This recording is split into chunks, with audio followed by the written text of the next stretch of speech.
When we finished Jackass 2, the very ending of the movie, Dunn and I were attached with ropes around our feet, and a horse was going to come by full speed and just rip us out.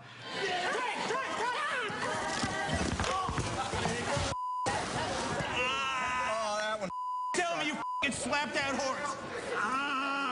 Okay, you're not okay. Yeah, I'm all right. Don't move down. No, I'm fine. I got this broken. I'm just going to myself. So just don't touch me. Dunn landed really wrong and messed his shoulder up and wound up getting a blood clot. It was really scary. It was scary to all of us because, you know, we don't think about that stuff. And then, you know, blood clot is really dangerous because if a chunk of that went into his heart or into his brain, he would die. I've never seen a man more scared in my life. I mean, they literally took him from a checkup at his physician straight to the hospital and told him, hey man, you could die any minute, you know? And it was, he had the fear of God put in him. It was pretty dire. I mean, like what was going on with him. So he had to be on all kinds of, I think, you know, these clot-busting drugs and things like that, and it really kind of put him into a funk.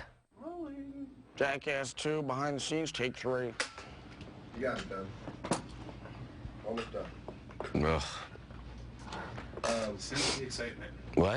I sense the excitement. I'm on medication. The last thing I can be thinking about right now is Are you hurting?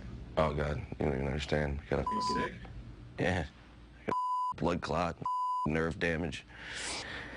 All because of this garbage. So shoot. I just put 2 needles in my body. That was fun. Got to go do some more. So let's shoot. This interview.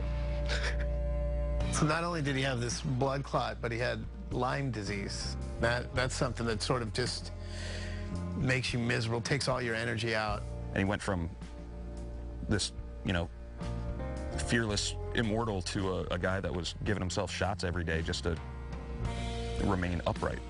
Being frightened and hurt, he's kind of withdrew into, well, at least away from us. You know, he wasn't there for 24-hour takeover or 2.5, and I didn't like him not being around. None of us did. He went in like this really dark place for 2 years and, you know, didn't want to be on film anymore, didn't think that he was funny. Even with us guys that, you know, lived down the street or lived with him or, you know, saw him every day, I guess he became kind of a recluse. I remember going to a Chinese restaurant, and we came walking out, and fans were running up to him and saying, you know, you're Ryan Dunn from Jackass. And it's the only time I ever saw in all the years that he was involved in anything. He said, no, I get that a lot. What especially moved me at the time, and even more so now, is just the way he talked about Angie, his girlfriend of 10 years, and how she stuck through and through all that, and how he was sort of amazing. You know, in his sort of classic Ryan self-deprecating way, he would just, you know, he's like, what is a woman like that doing with a piece of like me? I don't know, but just so grateful that she was in his life. That's the one thing that I know, that if Ryan's thinking of anything, that's the main thing he's thinking, is how much he misses Angie. She's just so strong, and she's funny, and she's beautiful, and she got Ryan, and she thought he was sexy with that disgusting beard. That's Angie, your girlfriend's face? Yeah. She made a stupid face. I took a photo, so when she was out of town, I got a tattoo. Oh, my God. Angie is beautiful, but that picture really doesn't do her justice. No. When he introduced Angie, and I was like, What? how the did this guy get this chick? And then I was like, well, all right, so he's famous and he's on TV. And then he's like, no, this was even before Jackass. Yeah. We had a lot of questions about that. That kind of blew our minds. I still can't believe it. And I would but he's a handsome guy, you know? He's very handsome. He's very handsome, but... He was always talking about how small his little penis was, though. What did he say? He said it looked like... He once referred to his penis as a button in a fur coat. Which we loved so much that we wrote that into our television show. It sucks. With Dunn gone, I think I now have the smallest penis on the Jackass cast.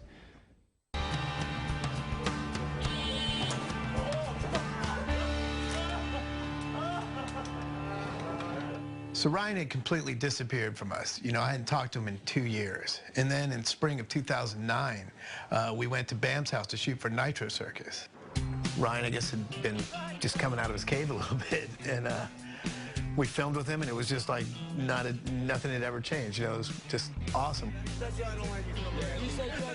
Shortly after that, we decided to do Jackass 3. You know, you could just see that he had come out of the fog, you know, and it was so clear and so fun to be around. I didn't want to do it at all, but once we started filming, I realized immediately that I was wrong. It was an awesome experience. I actually had more fun on this than I did on all previous endeavors we had had. I laughed from beginning to end. I really did. And now I have new friendships because I really didn't like anybody. And now I like a good 20%. Who would have thought? You're not in that. He went through that dark period, and he came out of it, and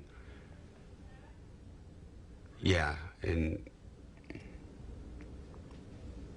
he was brilliant. And the third one, he was a brilliant friend.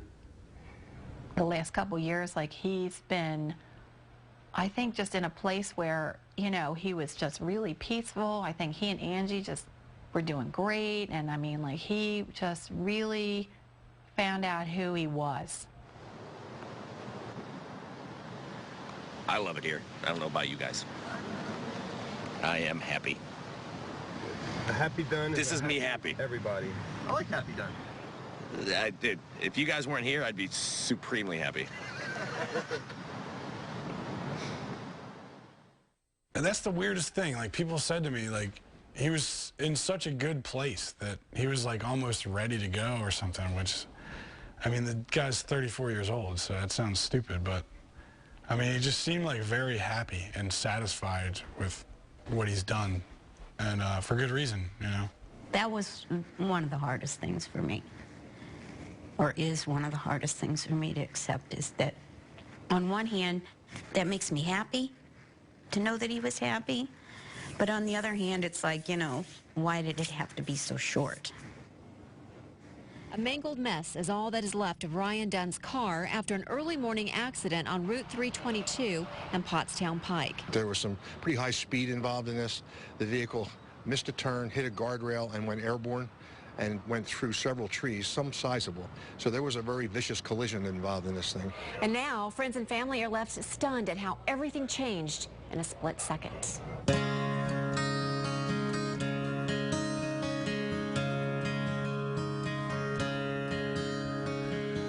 There are stars so distant, the light that left them ages ago just came into view. That twinkling we're seeing now may be. There's been rumors before on the internet about some of the cast dying or something, so I didn't think it was real. That's the way. I was in shock. I didn't believe it. You know, it still doesn't feel real. I don't know if it's ever going to really completely sink in. Part of me doesn't want it to, but just so we know. I guess that's the way it's got to be. We've been doing this for so long, you know, like we're a family. God lets the light outlive the star. You know, to think that that's it. You know, we're not going to see him again. I wish he wouldn't always drive so fast, and he always did. I wish he wasn't drinking that night, too, you know? We lost him and Zach. You know, Zach Hartwell was also in that car.